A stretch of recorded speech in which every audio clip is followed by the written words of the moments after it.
Junagadh crime બ્રાન્ચે Majevadi દરવાજા પાસેથી કુંભારવાડાના નવાજ ગામેતીને દેશી તમંચા અને કારતૂસ સાથે ઝડપી પાડ્યો છે।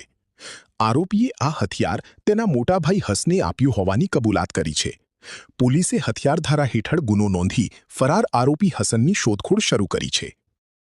હાડકાને લગતી તમામ સમસ્યાઓની શ્રેષ્ઠતમ સારવાર માટે નિષ્ણાત ડોક્ટરની શોધમાં છો તો હવે હાડકાના નિષ્ણાત સર્જન તેમજ વર્ષોના અનુભવી ડોક્ટર અમિત બામણિયા દ્વારા વિનાયક ઓર્થોપેડિક હોસ્પિટલ ખાતે હાડકાના દર્દોનું નિદાન અને સારવાર રહેશે ઉપલબ્ધ। સાથે અહીં ગંભીર પ્રકારના ફ્રેક્ચરના ઓપરેશનો, ગોઠણ, ખંભા તથા શરીરના અન્ય સાંધાઓની સારવાર, કમર તથા સાયન્ટિકાના દુખાવાની સારવાર મળશે। હાડકાના દર્દોની સચોટ સારવાર માટેનું શ્રેષ્ઠતમ સ્થળ Vinayak orthopaedic hospital, Vrindavan complex પાછળ, વેરાવળ રોડ, કેશોદ। એપોઇન્ટમેન્ટ માટે ડિસ્પ્લે પર આપેલા નંબર નોંધી લેશો।